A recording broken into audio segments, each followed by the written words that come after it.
Well, I'd just like to welcome you all, and I hope you have your questions answered during this session. And I think it's a good time to remember about not only our Zoom modifications, but our modifications to exams during this time. And probably one of the most important things to remember is that candidates may choose which impromptu task they do.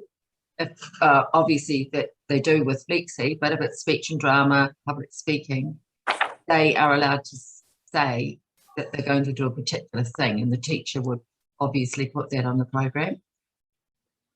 So just we'll take your questions. Okay, does that mean, say, for sorry, grade 1, grade 2, grade 3, grade 4, and maybe grade 5, that they could choose whether they did an improvisation or storytelling or role play or?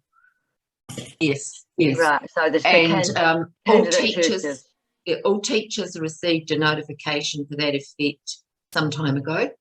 Right. Yes. Yes. I probably did. Sorry, my head's just cluttered with a lot of stuff at the moment.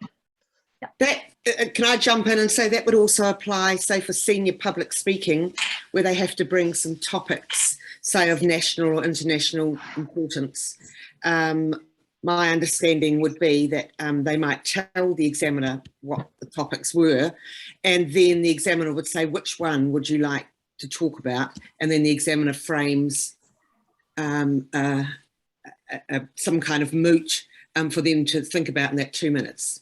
So is that your understanding, Karen? Yes. Yes. Yes. And yes. The same with, in public speaking, the same with the publication that yes. Students send in. They can choose, they can send the publication and say, this is the article I'm going to read. And we did that because so many students who don't normally learn via Zoom were learning via Zoom. And so we just brought that in across the board. I want to ask, whereabouts are the Zoom exams going to be held? In Auckland, you know, for us Auckland people. Well, they're held nationally. The examiners do it from their homes, and Claire Tanner is our Zoom administrator. And so once you enter the candidates, then she finds examiners who are free on those times. And so as an examiner, I might examine in a day, I might examine people from Auckland, people from Dunedin, Christchurch, Wellington, Blenheim, wherever. And where will a candidate be? In their own home? Yes, in their own home, usually. If it's not locked down and you want them to be somewhere else, they can. I've examined some who did it in the teacher's studio because they weren't actually locked down, but that Zoom flexibility in regard to time suited them better. And you get so at boarding school, they might do it in a room there. Yes, yes, anywhere. Exactly. They can do it anywhere. Celia, you're doing it in your studio, in your home, aren't you? Yes, yes. Yeah. Well, no, they would have to come to my home. I thought they could, but not in Auckland. They won't be able to come to my house. They'll have to be in their own house. Yes, they can. Which is fine. Yes. Yes. So if they're younger, that is quite dependent on their parents, you know, helping them log in. I know, you know, even 5-year-olds are very tech savvy, aren't they? But usually you'll see a parent logging younger ones on. Yes. Yes, I've got some younger ones that will be doing online Zoom exam. They're doing initial. So the email address has to go through to their parents. So it will be the parents logging on. Yes. And they should be fine because all our lessons have been that way. So hopefully they'll be fine. The key thing, of course, is that they've had the opportunity to practice from the location that they'll be doing the exam in. I've seen students do it in tiny, dark bedrooms. And if that's the best space they've got, then it's just wonderful that they're doing the exam. But as long as they've had the opportunity to use the space, preferably with their teacher, beforehand, it just gives them that confidence to know that they can use that space to good effect. One issue I've got, which happened this afternoon, and it has happened earlier this week, is these little initials in grade 1. Obviously, they're in their own homes, and we were trying to do an improvisation as best we could, but they're all off on their own tangent because they're in their own space. How do we get around that? Well, you can get around it, which we'll discuss, but you could also choose another option. For example, it would be much easier to tell a story, for example. Or do a mime on your own. Right, yes. So that's, yes, I got them to do both today. We did a mime and we did that individually, and the improvisation was a bit of a disaster because you don't have that cohesion at that age to kind of put it all together when you're in a separate entity. So that's fine. I'll just get them perhaps to do an individual mime. I think that might be better. Did you use breakout rooms, Debbie? Yes, but at that age, they weren't very reliable with coming back online. They've got no concept of time. So they'll go off into their breakout room and you're waiting, and I'm saying, right, are you ready? Just a minute. Just a minute. Yes. I don't think they need to go into a breakout room. You No, can give them time and just keep them live. It's not a problem. no. They were the ones that asked for the breakout room, as it turned out. I didn't suggest it because I preempted that would be an issue. And yes, it was an issue. The other thing, the other question one of you asked prior to the session was about how would the Zoom examiner see the charts for the talks.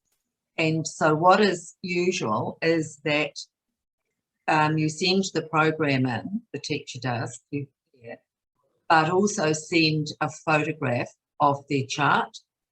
And so then if we can't see the words, it's not an issue. No. I think it's important to remember that the examiner knows this isn't the medium that perhaps a visual was prepared for, and we're not going to make a judgment about that. Sometimes if I couldn't see the chart very well and I didn't have the advantage of a photo, maybe after the talk is over, I've said something like, oh, just bring the chart a little bit closer and now tell me about this, and that can then start discussion and you can find out about the chart. There's so many things that you can assess without actually being able to see every little bit of print on the chart. You can see how they interact with it and how it supports the talk. And there's lots of things you can assess, even if you can't see it in technicolor detail. So just to jump on top of that, hi, I'm Rayma. Hi. That was one of my questions, actually, and it sounds pretty good. So if they've got, say, for example, a talk board, maybe some slides to accompany that for the examiner would be the way to go. Yes, and I mean, some candidates have used the share screen option. And that's fantastic. If they can do that and they've made a little data projection, a little PowerPoint, then they go into share screen and up it comes on the side of the screen and you can see their pictures and see them. That can be sent ahead as well.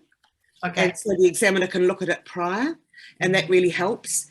But at the end of the day, it's how they present their talk. They're not going to be disadvantaged if the visual is not perfect, because we accept it's probably not been designed for the Zoom experience.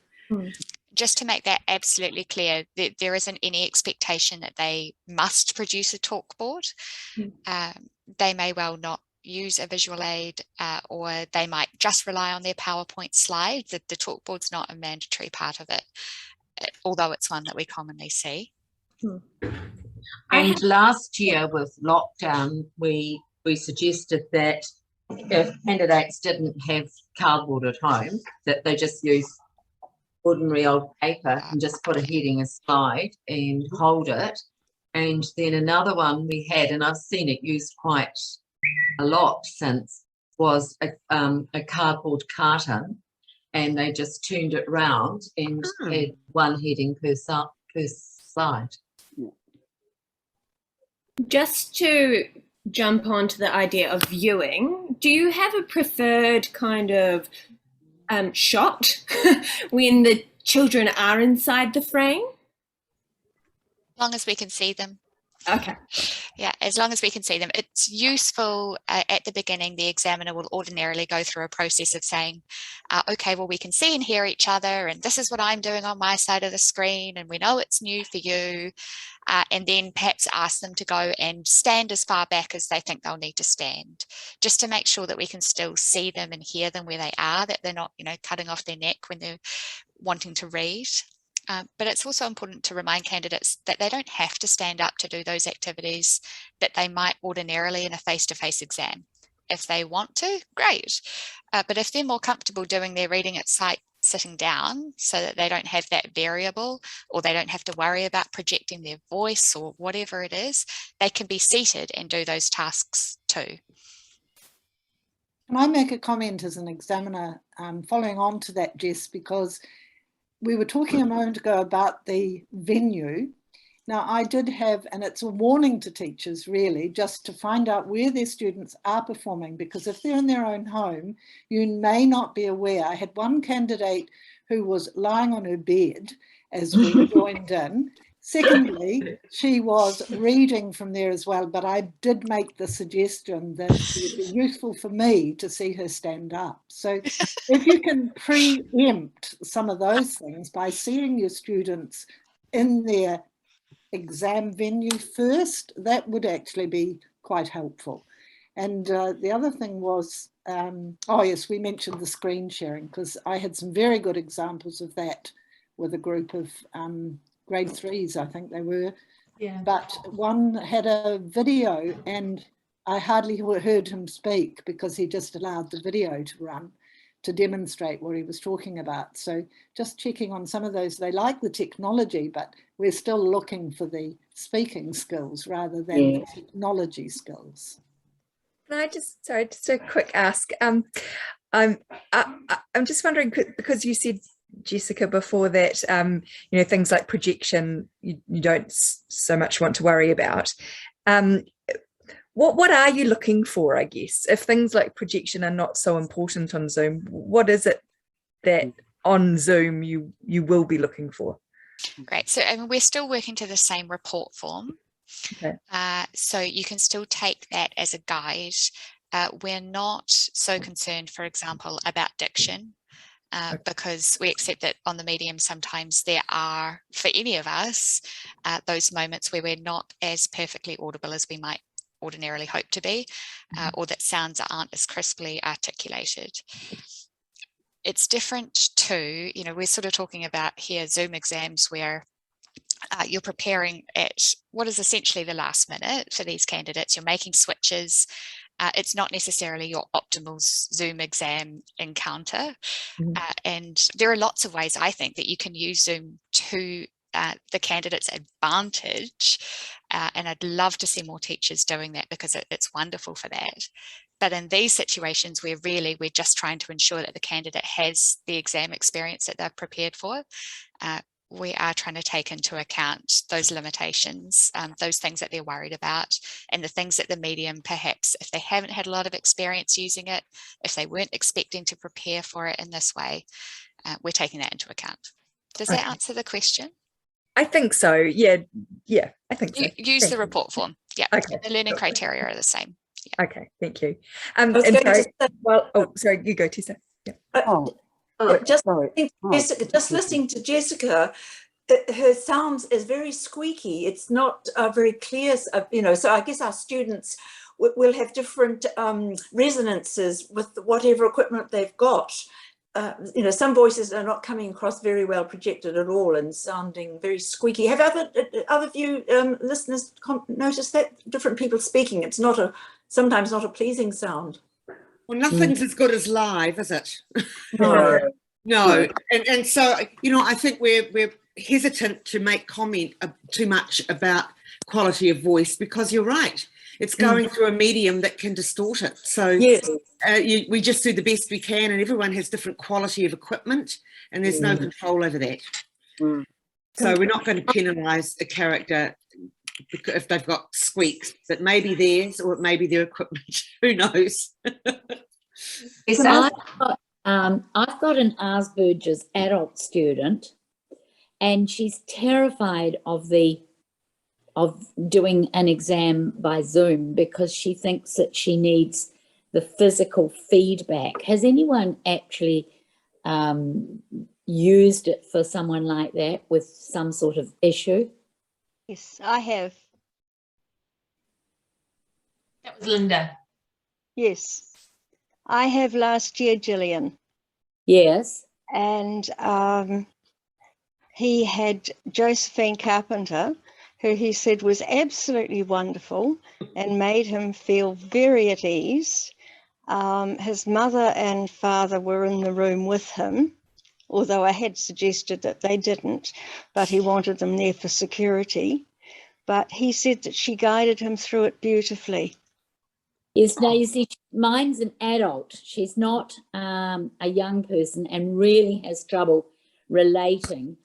I feel that when I taught her on Zoom, she looks down all the time, and yes. I can't, and to get the visualness, I'm just a bit worried about whether.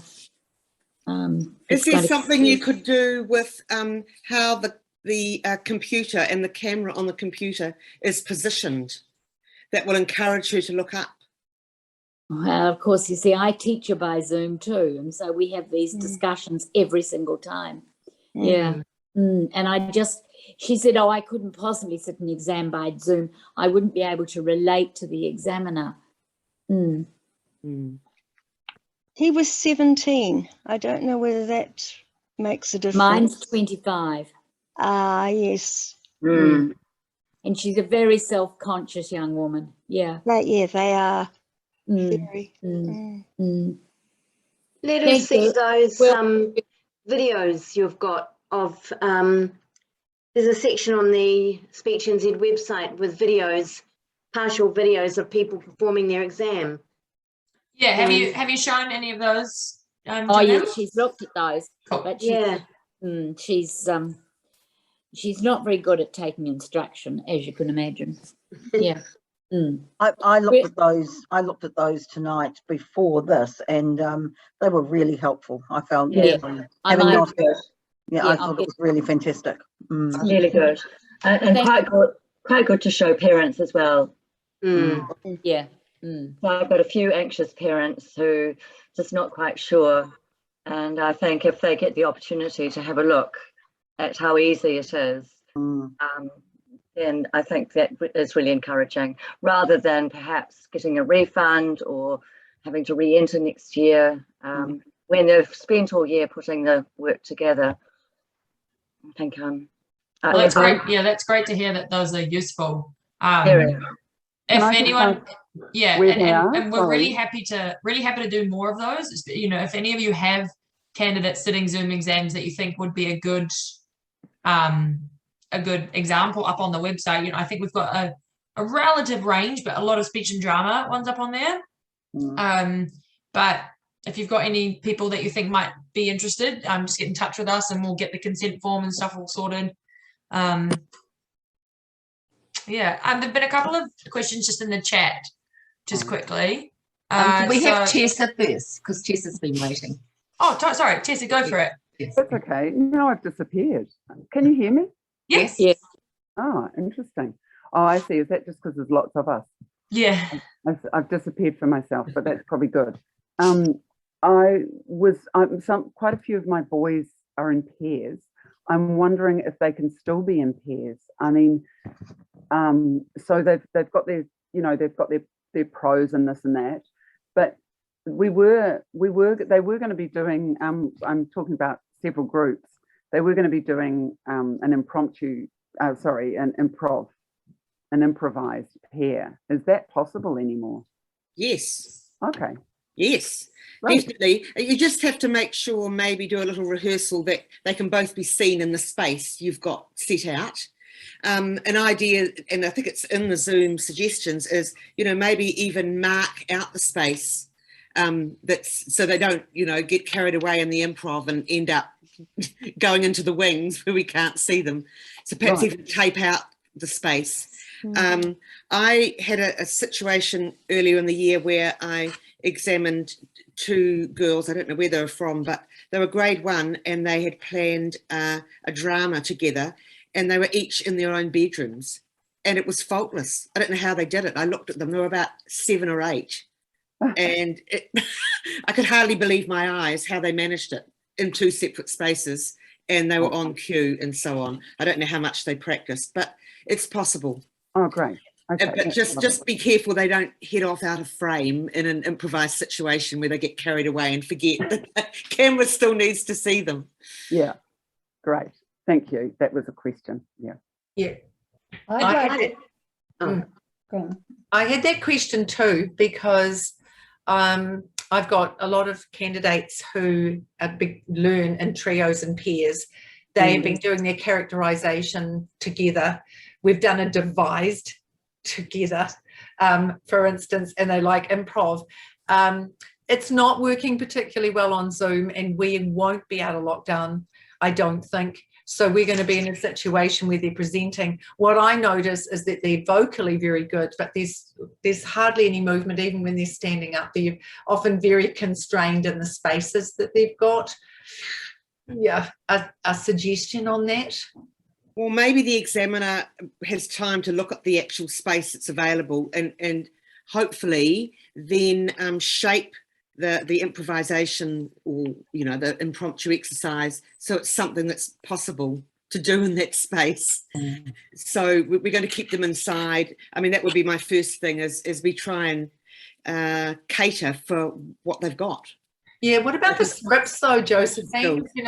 Like obviously some of the, like I'm not kidding you, like most of my scripts are quite physical. Yeah, I can imagine. I fancy that. So yeah, I mean, we're a little bit ambivalent about whether we do them on Zoom. I've got to be honest. We're sort of sitting, I'm trialing them actually before I made the decision. I've been trying to get them to, I've actually got a brother and a sister who are in the same space, and they tried doing their scene within the constraints of their bedroom today. It wasn't particularly good, I have to say. Yeah. So I guess what I'm saying is if we are going to do that, then I guess you guys are kind about the physicality. Yeah. Absolutely. Yes. Yeah. Yeah.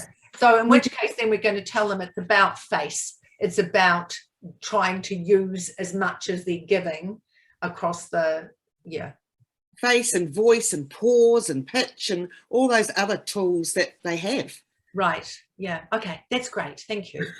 We're not sure yet, are we, whether the juniors will be back at school or not? In Auckland, this is. We don't know whether the juniors will be back at school. Okay, so a good guess would be not. A good guess would be not in November. Not in November. That's my guess up here. Yes, right. If they are at school, it would be quite good because then, they can do their drama together, can't they? Yeah, which is why I sort of said, well, if I had them in my studio, that would be great. Well, my studio, which isn't very big, Celia. But if we did have them in school, Zoom becomes very easy because then you just can almost do their lesson. Yeah. But if they're in their own rooms and homes, some of them aren't even in Auckland, they're in, like, they were boarding students, so they're in like Rotorua when everyone else is in Auckland, like there's all sorts of stuff. Yeah. Okay. Can I ask? I was just wondering whether with yours, Glenda, whether we can put those, Claire can put those to December. Yeah, that's a thought too, yeah. So that there's more opportunity for it to happen, that they'll be back at school again in the same space. Yeah. So maybe try and leave it till December to do them instead of November. Yeah.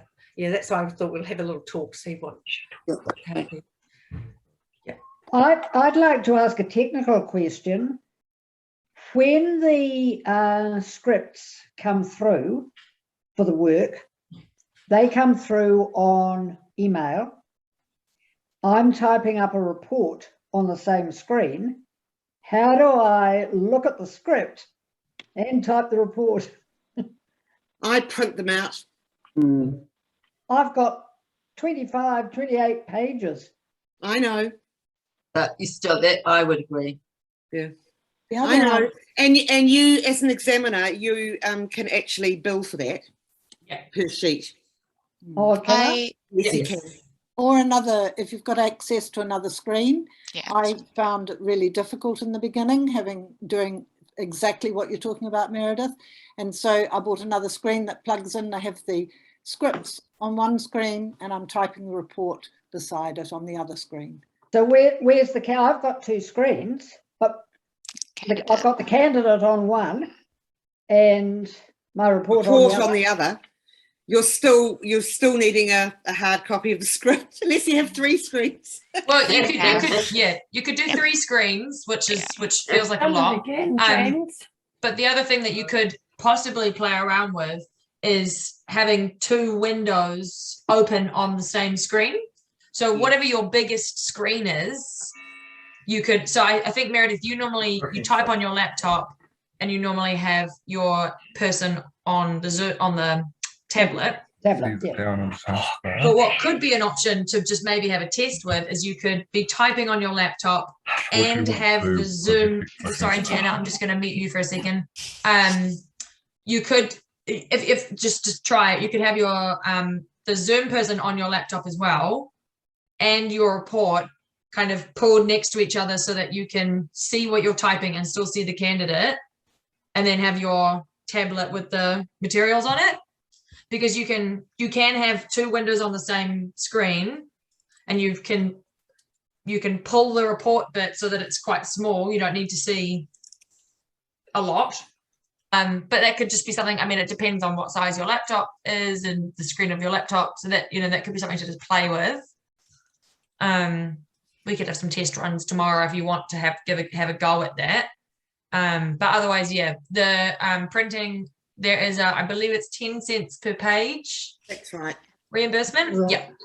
And it's on the bottom of the claim form. You can add that. I rock three screens, I have to say, quite happily. I put the script. I put the script down on my phone or a tablet, and have two monitors. But it gets if you've got a spare tablet, it's going to be expensive. So I would say if you've got a spare tablet in the house. That's pretty handy for sure. Josephine, you can get them quite reasonably. A guy in Picton, we got a reconditioned ex-lease screen. That's what I've got too. And it was great. It's great. Yeah. Oh well, I might have to pick your brains later and find out how you access one of those. Yeah. Thank you. Can I please just I'm sorry. Go for it, Alex. Just ask more technically, what happens if something goes wrong during the Zoom? They lose their sound, or the screen goes, or internet coming in and out. What happens then? We would just reschedule it if it was that bad. Okay. Would you agree with me? Most problems can be overcome at the time. I haven't had to reschedule one. No, neither have I. No, neither have I. I've just had sometimes with my teaching, there's certain students whose Zoom drops in and out quite regularly.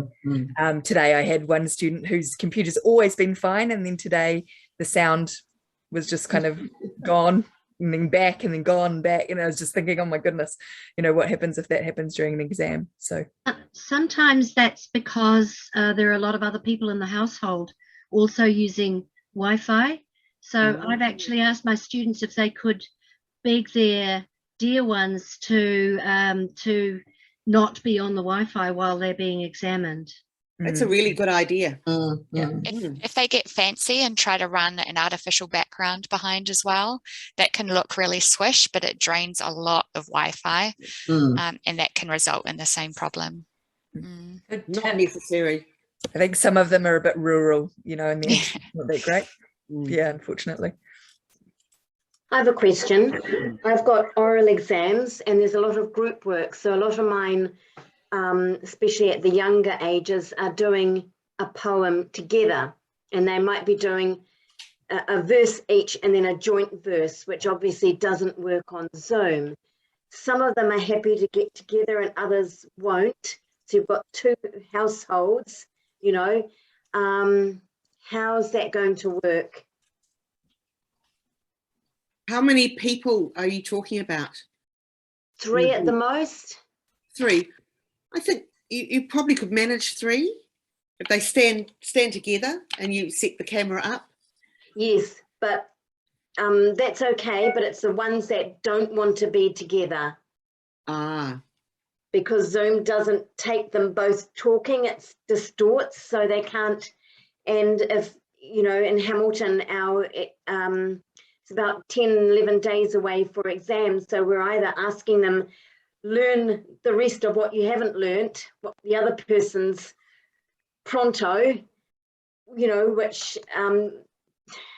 I think what they could do in that case, the examiner could just be notified when the program went in. And so Mary, for example, could say the verse she was going to say, and then she could read. Yeah, I agree. 2 verses that the other 2 were saying. Okay, so just write who does what verse. Yes. Decide. And when it comes to a joint one, maybe each of them in their own house do it separately. Sure. As long as you just let us, you know, write a note on the program. You just write something next to each verse. Yes, I can do that. And when you talked about photographing the posters, which means you're going to get about 40 or 50, you know, the students all over sending in to Speech NZ. Is that what you want, or would you rather them just do it and then give you a close-up of it? I think just give us a close-up in that case. Yeah. Usually it's, is it usually the teacher who sends in the program and the material, I think? Yes. But I don't have them. Like, I if it's see their that. poster, they've got that at home. Oh, absolutely. Yeah. I haven't ever had photos of posters, but it's easy if they've done a data or, you know, a PowerPoint, then that can be sent. But I'm happy to get the poster off the day. And they would be. Fine. And again, you could just write on the program. Oh, well, we'll see that they've got your poster. Sure. Thank you. Okay. I think we're anxious not to make, you know, a whole lot more work for teachers when they've already had a whole lot more work. Yes. Okay. No, that's great. Can I just ask as well? I mean, I'm a bit new to the Speech NZ because I've been teaching mostly King's boys, and they've anyway, for whatever reason, I've done mostly Trinity. So the last 2 years, they've been doing Speech NZ, some of them. So in regards again to things like them doing an improvisation, what do you actually give them? I mean, how long do they get? Is it a sentence? Do they get a scenario? I'm assuming it's improvised, right? So that they haven't had any idea of what beforehand. Do you see what I mean? I'm just curious how the process goes, or is everybody different? Is every examiner different? How do we answer that? Well, everyone is different. Sometimes we, often, if we can, we relate the improvisation or the impromptu task to something they've done on their program. Certainly with younger ones, I try to do that. Or otherwise you might have a word, you might have a scenario, or you might have, you know, a beginning. Imagine that, or we'll give them a setting maybe, and what might happen now. I think with Zoom we'll be keeping it really simple. Yes, yeah. Really simple, one setting. Do you want photocopies of what they're reading, a prepared reading? No. We wouldn't normally have those, so no, we don't. No, okay. So it's just the poem or the drama is really the only thing. Yep. Well, I just wanted to ask too, with the impromptu sight reading in grade 4, I know the examiners might just say, so turn to page 77. Do you ask the candidate, just choose a suitable part, or will you get them to turn the book around to you, hold it up close to the screen so you can say, okay, could you please read from there to there? No, you answer it, Jess. Sorry, I'll talk you through my usual process, and then the rest of you can say whether it's what you do too. I generally get them to turn to a page and I'll check that there is text on it because I have this uncanny knack for hitting the end of a chapter. Once we've established that there's some text, I'm asking them whether there are characters talking to each other. I try to avoid the word dialogue, but that's what we're looking for, to allow them some expression. This is obviously in speech and drama where they'll have that. And after that, we're saying, look, you're looking for a bit that is about a half a page long. Do you see somewhere to start? And we're waiting. Do you see somewhere to finish? Because sometimes they'll forget that actually that means they have to set their own place to end as well. And I'll get them to read me the last line so that I'm absolutely sure that they have done that step that ordinarily we would do for them. And I just sort of, you know, that's lots of reassurance. Take your time. It doesn't matter if we don't land on a good spot straight away. And that's important for them when they're rehearsing as well. Sometimes you turn to a pitch and it's no good. And this is an advantage actually that they have with Zoom, is that they might just spot a word they don't know and say, oh no, actually it's no good. We don't know any different. You know, good on them. If they can do that at sight, that's a skill. And at grade 4 onwards, we would usually choose a passage where they turn the page. Yes. Yes. And so we'd say, you know, what's over the page. Yes. Thank you. That's great. I absolutely agree with Jess. Sometimes I've said, started the reading exercise with a little bit of discussion about the book. And then maybe if they've talked about a particular passage, say, well, would you like to read me, if you can find that passage quickly, that, you know, something from that chapter, because then you've got some context about it. But it depends on the candidate and the situation. But yeah, I'd follow what Jess said is basically what I would do as well. Anybody else with questions?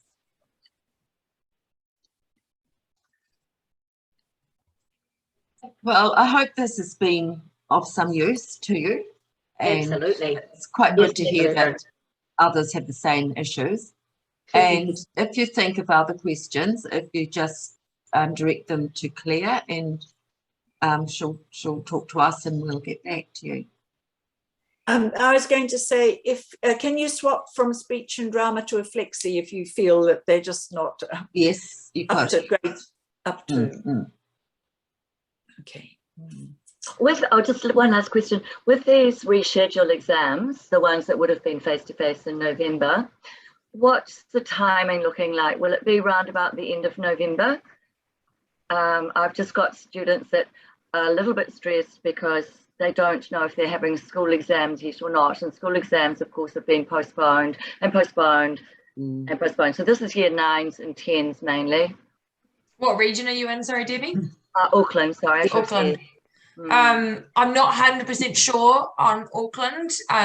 Catherine, our tour administrator, has been working on, so we're talking rescheduling of in-person? No, just rescheduling from in-person to Zoom. Right. So are they likely to be the end of November? Has she given you? Yes. Yeah. I've actually talked to Catherine and Claire about that. Awesome. Yeah. Yes. Likely to be towards the end of November, depending on what you want, really. Okay. Yes, I got your email, Christine. Yes. So Auckland was starting on the 17th of November and going right up to the 30th of November. Right. So you can choose to be at the end of November if you want. Like Glenda probably needs to be in November as well, or I think beginning of November. Okay, I'll probably go for the, if I can, the end of November, because I think if there are any school exams held, they will be prior to the end of November. Yeah, just let Catherine know. Yeah, one of the good things about Zoom exams is that there is that little bit of extra flexibility. Which is great. Wonderful, thank you. Little shameless plug just before we finish. There's a teacher workshop on Tuesday next week about teaching English language learners. And then the following Tuesday is a teacher workshop specifically for teaching for the new option of Viva Voce exams. So 2 workshops, 1 week after the next, Tuesday night, 7:30. If you don't have the Zoom link, send me an email. What's Viva Voce? Yeah. Come to the Zoom meeting and find out. We are introducing theory examinations by voice so that candidates can come into the exam room and tell us about what they know, rather than being forced to share that knowledge through, as they are at the moment, either written exams or assignments. So this is just another option for them. And yes, we're very excited and lots to share. So hopefully we'll see lots more people there then. Awesome. And this recording, I will put this recording up and I'll email it out to all teachers. So if you don't get those emails, please again get in touch and make sure that we've got your correct email address and all that. Lovely, thank you. Thanks, Emma. Thank you, everybody. Thank you. Thank you. Thanks, guys.